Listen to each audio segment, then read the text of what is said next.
천재 아니면 미친 과학자. 1983년 야생 옥수수를 사용해서 연구를 하던 바바라 맥클린토크가 노벨 생리의학상을 수상했다. 그녀의 이론은 전 세계를 경악시키기에 충분했다. 그녀는 유전자가 그 개체의 일생 동안에도 변화한다는 소위 단시간에 형질 변경이 가능하다는 것을 주제로 삼았기 때문이다. 맥클린토크는 코네티컷주 하트포트에서 태어났는데 그곳은 미국에서 가장 작은 주 중 하나지만 유럽인들이 최초로 이주하고 또 최초로 영국으로부터 독립한 유서 깊은 역사를 자랑하는 곳이다. 그곳에서 맥클린토크는 의사인 아버지와 아마추어 예술가인 어머니 사이에서 셋째 딸로 태어나 어릴 때부터 홀로 살아가는 능력을 터득했다. 7살에 학교에 들어갔는데 바바라는 자기가 더 이상 응석바지가 아니라며 어머니의 포옹을 단호하게 거절했다고 한다. 특히 바바라는 평생 동안 짧은 머리를 하고 살았다. 이후에도 그녀는 자기의 개성을 꺾지 않는 성격은 계속 견지되어 그녀를 아는 사람들은 이구동성으로 바바라가 항상 외톨이였고 혼자서 모든 일을 해결하려는 독립적인 사람이었다고 말한다. 1923년 그녀는 자신의 생각을 단적으로 토로한다. 누군가와 가까운 관계를 맺는 것은 자기에게 맞지 않는다는 것이다. 심지어 가족과도 친밀하지 않다고 말했다. 1958년 노벨 생리의학상을 수상한 조슈아 레더버그는 그녀를 다음과 같이 평했다. 맹세코 그 여자는 미쳤거나 아니면 천재입니다. 노벨상이 증빙해준 형질 변경. 노벨상을 받은 맥클린토크이므로 천재로 인정받지만 그녀의 생애를 보면 평범한 생활을 하지 않았다는 것을 알 수 있다. 1918년 바바라는 월반하여 고등학교를 한 학기 먼저 졸업하고 노동사무소에서 일자리를 얻었다. 만으로 16인데 그녀는 이곳에서 6개월간 구직자들을 상담하면서 세상을 알게 되었고 1919년 부모의 뜻을 거스리고 코넬 농과대학으로 진학했다. 그녀가 이 대학을 선정한 것은 당시의 여자대학교가 아닌 남녀공학 중에서도 여학생에게 자연과학을 공부할 수 있도록 배려한 곳은 시카고 대학과 코넬 대학교 두 군데뿐이었기 때문이다. 코넬 대학에 입학했지만 수업에 흥미를 느끼지 못한 수업에는 출석하지 않아 F학점을 받은 과목도 적지 않았었다. 그러나 흥미를 느낀 지질학 같은 과목에서는 최우수 점수를 받았다. 후일담이기는 하지만 지질학 시험에서 답안 작성에 몰두한 나머지 자기 이름이 생각나지 않았는데 시험지를 제출하기 바로 직전에 자기 이름이 생각나 써넣었다고 한다.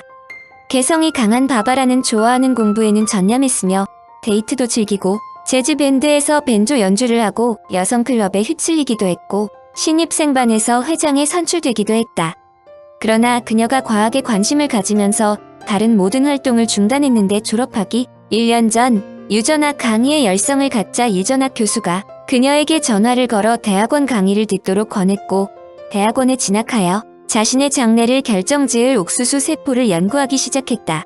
옥수수는 식료품이나 가축사료, 수레 원료나 엔진용 연료로 널리 사용되었기 때문에 매우 중요한 작물이었다.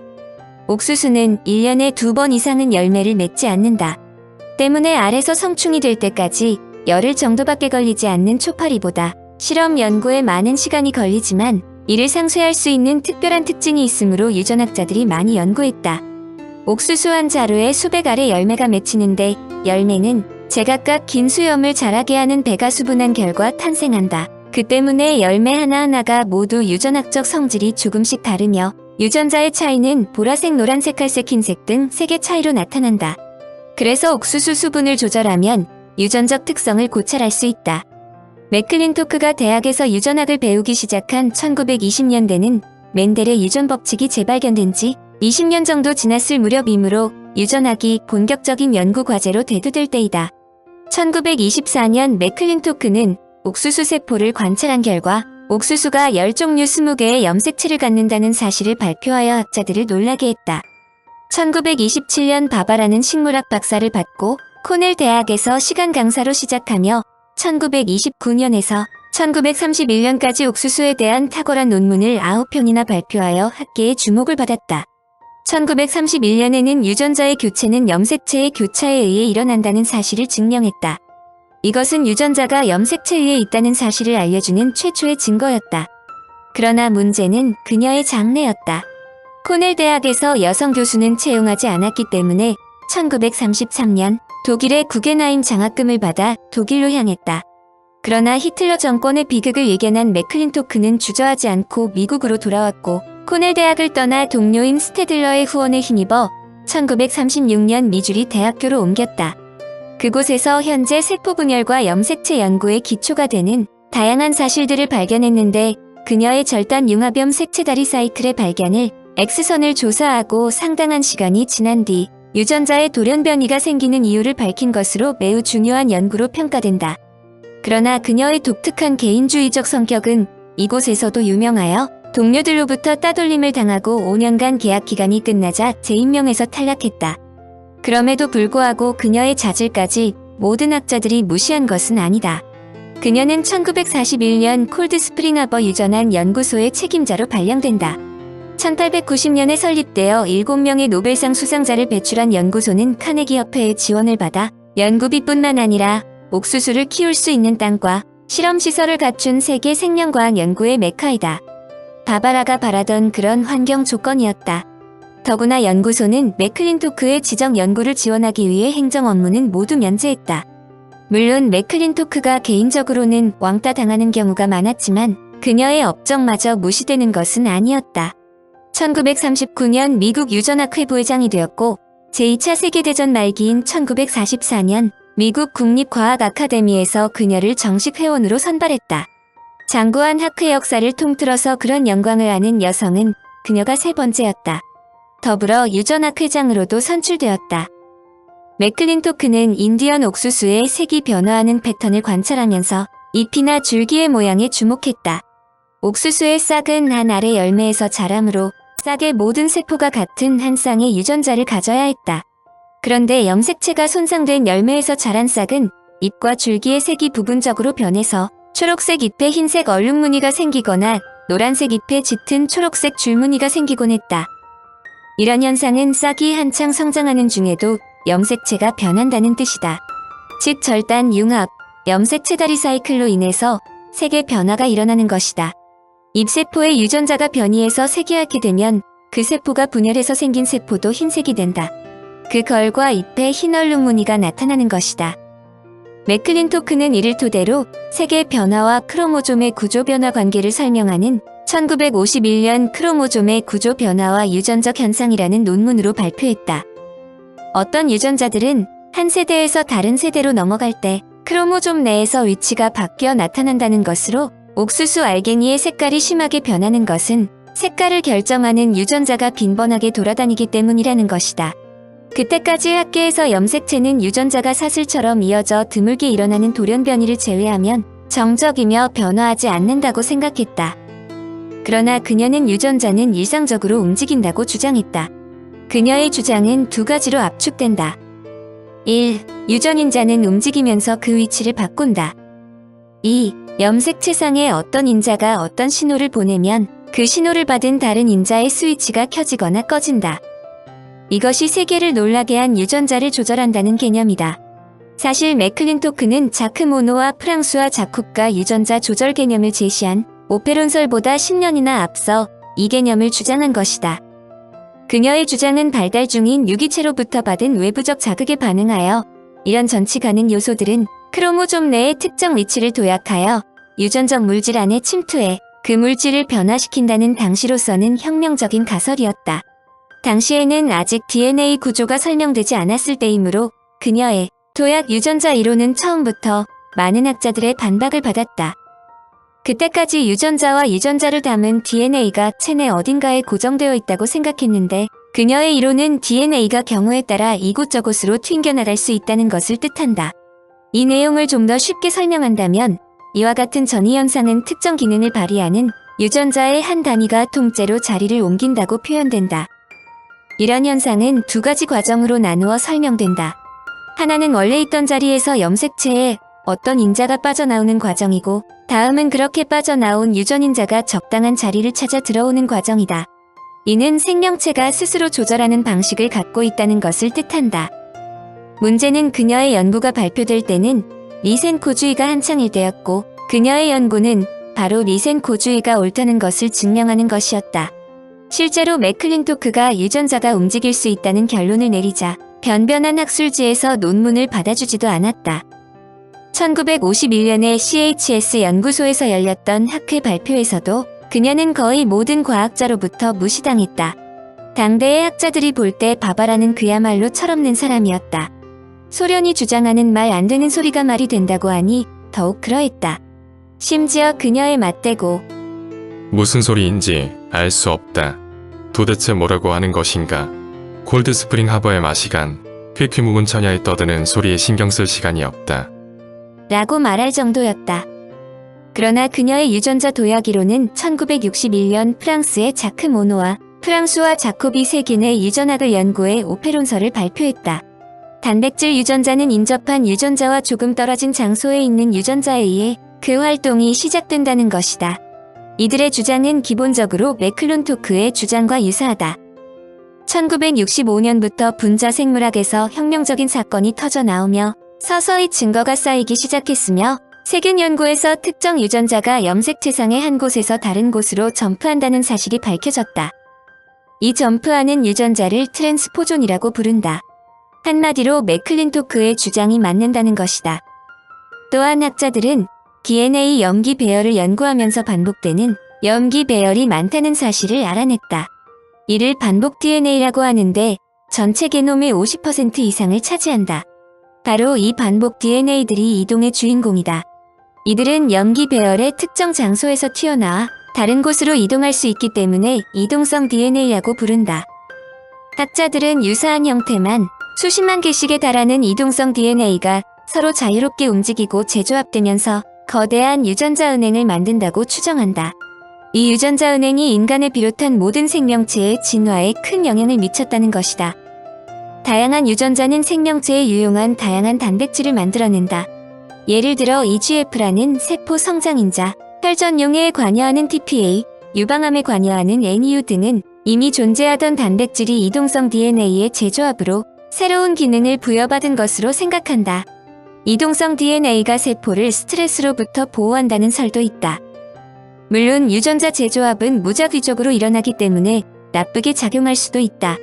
염색체 덩어리가 잘라져 재배열되면서 각종 혈액 종양이 일어날 수도 있다. 때로는 이동성 DNA가 중요한 유전자를 파괴할 수도 있다. 학자들은 DNA 이동에 두 가지 종류가 있다고 추정한다. 하나는 게놈의 한쪽 부분에서 DNA가 튀어나와 게놈의 다른 부분으로 직접 이동하는 것이다. 또 하나는 게놈의 한쪽 부분에서 튀어나와 DNA가 RNA로 바뀌었다가 다시 DNA로 바뀌어 다른 부분에 삽입되는 경우이다. 인간의 DNA는 대개 두 번째 경우를 택한다. 이는 진화 중에 어떤 계기가 생겼거나 아니면 하등 생물에서 고등 포유류 동물로 진화하는 과정에서 이런 식으로 DNA가 이동하는 것이 장점으로 작용했기 때문으로 보인다. 현재 인간의 몸 안에서는 약 100여 개, 쥐에서는 약 3천여 개의 이동성 DNA가 활보하고 다니는 것으로 추정한다. 브라운 등에 의한 발톱개구리를 사용한 실험에서도 유전자가 개체 안에서 변화한다는 사실이 입증되었다. 매클린토크가 단기간에 형질 변경이 가능하다는 논제를 도출하여 이데올로기를 둘러싼 논쟁거리의 중심에서 문매를 맞으면서도 굳굳이 버텼다. 그야말로 매클린토크가 아니면 견디기 어려울 상황인데 그녀는 자신이 그런 결실을 얻게 된 연유가 확실하므로 자신을 비난하는 것이 큰 지장이 되지 않는다고 다음과 같이 설명했다. 내가 그 곰팡이를 연구하면 할수록 그것이 더 커져 보였지요. 내가 정말 연구에 열중할 때는 내가 밖에 있는 것이 아니었어요. 내가 그 안에 들어가 있었어요. 내가 그 곰팡이 일부가 된 거죠. 내가 그들과 함께 숨을 쉬니까 모든 것이 커졌지요. 심지어 염색체 내부 구조도 볼 수 있었어요. 정말 모든 것이 다 보였어요. 실제로 그 안에서 그것들이 내 친구처럼 느껴지니까 정말 나도 놀랐어요. 매클린토크의 이야기를 듣고 질리지 않는 사람이 있을지 모르겠다. 자신이 직접 유전자 세계 안으로 들어가 직접 본 것을 설명했다는 뜻으로 레더버그 박사가 천재 아니면 미쳤다는 말이 결코 과언이 아니다. 시간이 갈수록 매클린토크의 주장은 점점 힘을 받기 시작했다. 리센코가 주장하고 있는 획득 형질이 유전된다는 사례는 계속 보고되었다. 워딩턴은 파리의 어떤 변종이 번데기 시기에 고온에 노출되면 사소한 변이인 한 개의 가로줄 무늬가 없는 날개가 발생한다는 것을 발견했다. 이 과정이 몇 세대에 걸쳐서 계속되면 번데기가 가열되지 않더라도 파리는 가로줄 무늬가 없이 교잡하게 된다. 그러나 가열하지 않고 더욱 세대가 지나면 정상 형태로 돌아왔다. 워딩턴의 최종 결과가 어떻든 적어도 비교적 적은 세대 동안이라도 한 생물체의 유전에서 발생되는 변화가 유전되는 것은 틀림없다는 설명이다. 구조가 아니라 습관이 유전된다는 경우도 보고되었다. 파블로프가 주장했다가 포기했던 경우인데 야생 카나리아는 깃털 때문에 300여 년 전에 애완용으로 선택되었다. 이 새는 노래를 부르지도 못하고 울기만 한다. 그러나 새를 기르는 사람들이 서로 다른 장소에서 서로 다른 노래를 가르쳤는데 놀라운 것은 이들 새끼들이 가르치지 않아도 그들 특유의 방법으로 노래한다는 점이다. 브라운 등에 의한 발톱 개구리를 사용한 실험에서도 유전자가 개체 안에서 변화한다는 사실이 입증되었다. 트랜스포존은 세균의 생사에 관여하는 존재다. 알렉산더 블레밍이 1929년 세균을 죽이는 항생물질 페니실린을 발견한 이래 다양한 항생물질이 개발되었다.